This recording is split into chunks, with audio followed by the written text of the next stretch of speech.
Hey everyone, and welcome to the 8th devlog for Neon Revolution, a 3D parkour platformer where you transform a world without color and lights into a disco celebration.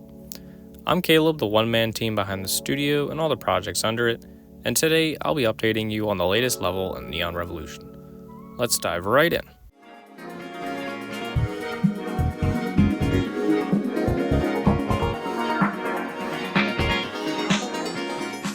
Continuing on with the city theme, the latest level 12 is based in a city again, where you run, jump, and swing from the tops of buildings to trigger activators that open the end of the level. What are activators, you may be asking? Make sure to continue watching because that's coming later in this video. In the previous level 11, you climb a tower using scaffolding by wall running, jumping, grappling, and climbing. I went into more detail on level 11 in my last devlog, so be sure to go back and watch that one if you haven't already. Once you reach the top of the building in level 11, that's where level 12 starts, letting you do parkour stunts on the rooftops. So what does level 12 look like and how does it work? First off, compared to some of the other levels in the final world, level 12 helps you cover the most distance. Unlike other levels where you're going up or moving along at a slower pace on the ground, this one has you travel through the air, kind of like Spider-Man, so you can swing and grapple to go really far. It focuses on swinging, climbing, and double jumping as the primary abilities. This level is laid out in two main sections, the small beginning section and a much larger main area. It starts at the top of the building climbed in level 11 and then leads you to the first activator. So now I'll get into what are these activators. They're glowing pillars that when you touch them, raise you up to see what's ahead and where you've been. You need to trigger all 5 of them for the end of the level to open up. The code for these activators wasn't too complicated, being a combination of an animation and a script.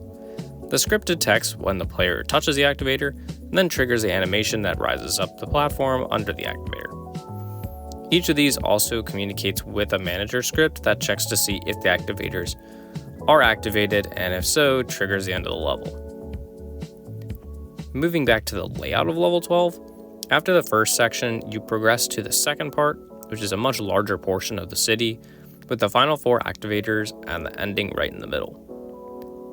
The large section uses some different obstacles such as swing and grapple points, as well as cranes and climbing walls. I even combined some of these to create new moving swinging points.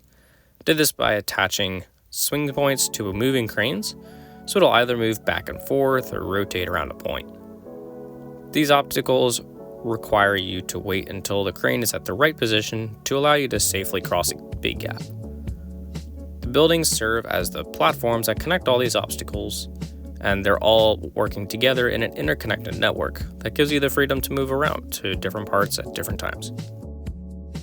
After going through the end of level portal, you progress on to the boss level. I'm still working on the transition between this level and the boss, so if you have any ideas, please put them in the comments below. I'd love to hear them. I'm considering maybe something along the lines of the boss being disguised as a building, then rising up at the start of the boss level, but I'm not too sure yet.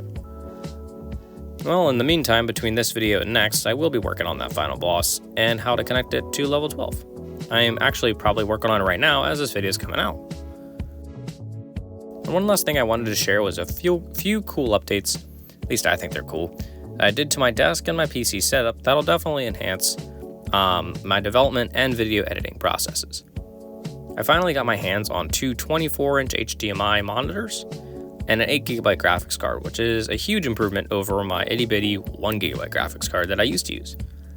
If you aren't much into computer stuff, that basically means I can render things better in my game engine and 3D modeling tool, along with making videos better and faster.